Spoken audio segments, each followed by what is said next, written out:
সুপ্রিয় দর্শক শ্রোতাবৃন্দ, সবাইকে আমার চ্যানেল সাধারণ আলাপে স্বাগতম।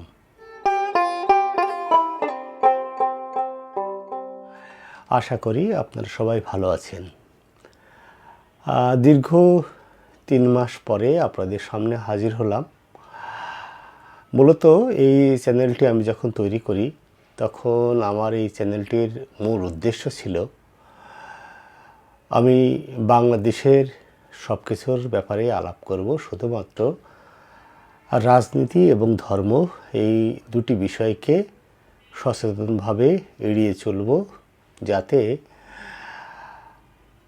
এই সর্বজন গ্রাহ্য বিষয় সম্পর্কে মতবিরোধ না ঘটে। বিগত 3 মাস বাংলাদেশের রাজনীতি এবং অর্থনীতিতে এত বেশি পরিবর্তন এবং পরিমার্জন ঘটেছে, সেখানে রাজনীতি বা অর্থনীতি বাদে শুধুমাত্র কবিতা নিয়ে কথা বলাটা অত্যন্ত দুরূহ ব্যাপার। সরকারের পরিবর্তনের সাথে সাথে অনেক পরিবর্তন এই বাংলাদেশের সমাজ, সংস্কৃতি, ধর্মীয় আচার, ভাবনা, চেতনা, আদর্শে বহুলাংশেই প্রভাব বিস্তার করেছে।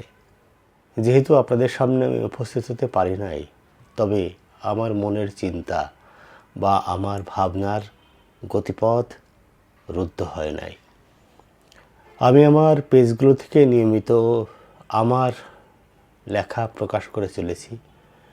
হয়তো সেগুলো আপনাদের মনের মতো হয় অথবা না হয়।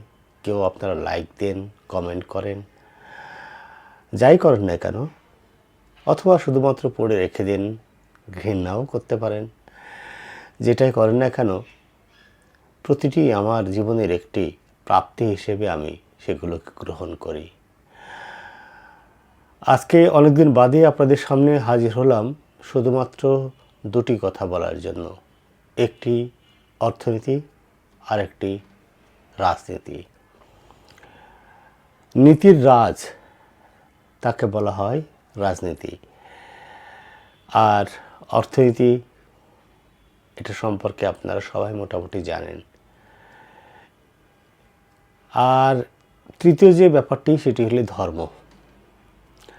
তিনটেই আমাদের জীবনকে এই মুহূর্তে যথেষ্ট পরিমাণ আষ্টে পৃষ্ঠে জড়িয়ে আছে। একেবারে গ্রামের প্রান্তিক মানুষ থেকে শহরের উচ্চবিত্ত, চোর বাটপার লম্পট থেকে সাধু সন্ন্যাসী, পীর দরবেশ পর্যন্ত প্রতিটি মানুষের নিজস্ব আদর্শ আছে, নিজস্ব চেতনা আছে, নিজস্ব মতামত আছে, নিজস্ব দৃষ্টিভঙ্গি আছে। তবে অনেক আগে যখন আমি আমার প্রথম কবিতার বই বের করতে চাই, তখন নন্দিতা প্রকাশের প্রকাশক বিভি রঞ্জন ব্যাপারী, উনি এখন প্রয়াত, অফুরন্ত শক্তি এবং উচ্ছ্বাস নিয়ে বেঁচে থাকা একটা মানুষ হঠাৎ এই পৃথিবী থেকে হারিয়ে যেতে পারে, এটি একাধারে যেমন কষ্টের অনুভূতি, তেমনি আমার জীবনে অল্প সময়ের জন্য হলেও বিবিধাকে পাওয়ার মাধ্যমে পাওয়া অনুভূতিটুকুই অমূল্য। বিবিধার কাছে যখন আমি প্রথম আমার কবিতার বইয়ের পাণ্ডুলিপি নিয়ে দেখা করি, আমি খুবই লজ্জা পাচ্ছিলাম আমার প্রথম প্রকাশিত বইয়ের লেখক হিসেবে নিজেকে ওনার সামনে তুলে ধরতে। উনি অসংখ্য মানুষের কবিতার বই, উপন্যাস, সাহিত্য প্রকাশনা করেছেন খুবই সামান্য আর্থিক সহযোগিতার বিনিময়ে। আমি যখন কবিতা প্রকাশ করার ক্ষেত্রে খুব ইতস্তত বোধ করছিলাম, সে সময় বিবিধা আমাকে একটা কথা বলেছিলেন। উনি বলেছিলেন, তুমি যখন লেখো তখন সেটি তোমার, কিন্তু তুমি যখন তা প্রকাশ করো তখন তা সবার।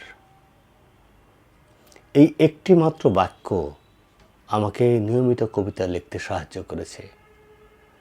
আমার প্রতিটি কবিতা, প্রতিটি অনুভূতি যতক্ষণ আমি লিখি ঠিক ততক্ষণ আমার, আর বাকি সব সময় আমার সমস্ত অনুভূতি সবার নিজস্ব অনুভূতির ছকে এঁকে নেওয়া আমারই একটি অনুভূতি, তা হয় সঠিক, না হয় বেঠিক।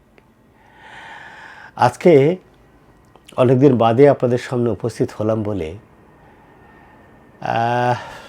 রাজনীতি, ধর্ম, কবিতা এগুলো বলবো কিনা আমি বুঝতে পারছি না। আমি খুব সচেতনভাবেই এই দুটি অতি জনপ্রিয় এবং অতি মর্মান্তিক সাবজেক্টকে অ্যাভয়েড করে চ্যানেলটি খুলেছিলাম এবং সাধারণ আলাপ হিসেবে।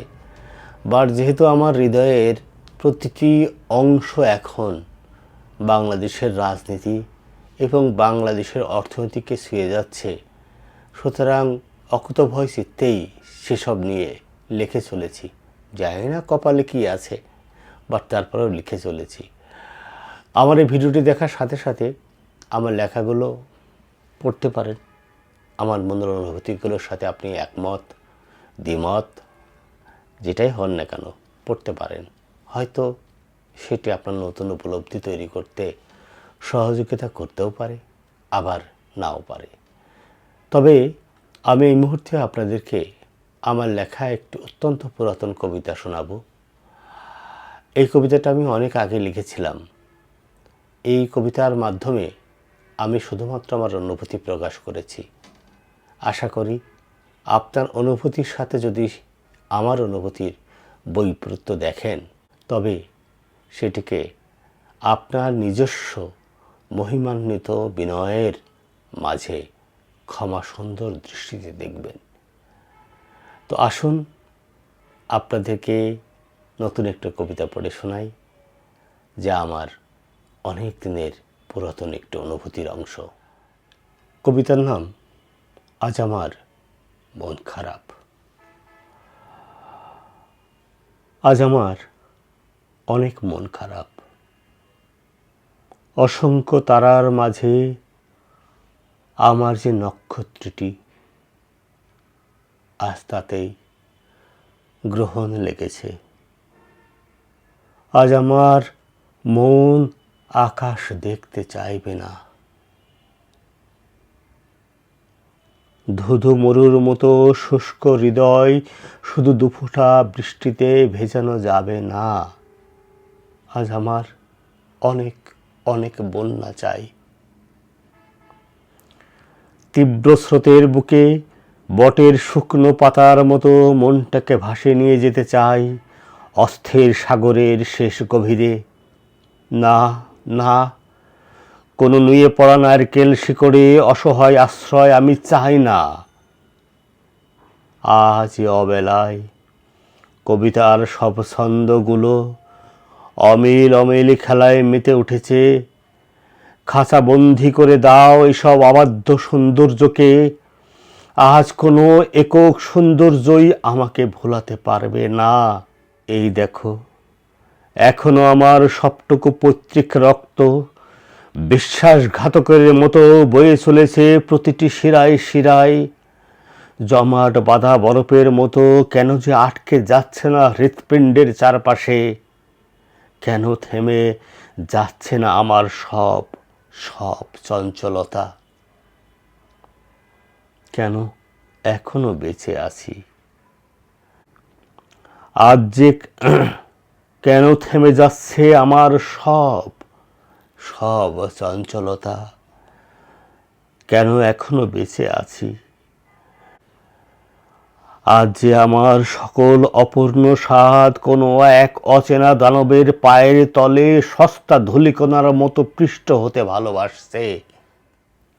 আমি সারা দিনমান সূর্য হয়ে যে নক্ষত্রটিকে ঢেকে রেখেছিলাম অসীম যত্নে, বৈশাখীর প্রথম রাতের এই বিচিত্র আধারে সে যেন শুধুই একটি অস্তিত্বহীন অবস্থান হয়ে লুকিয়ে রয়েছে আমারই পরিচিত আকাশে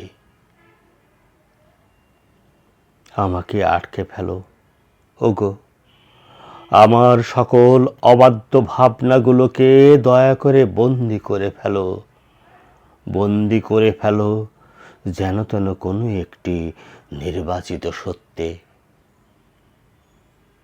আমার সকল ভাবনার অবসান ঘটুক আজ এই ঘোর আধারে, কেননা আমার যে আজ খুব মন খারাপ।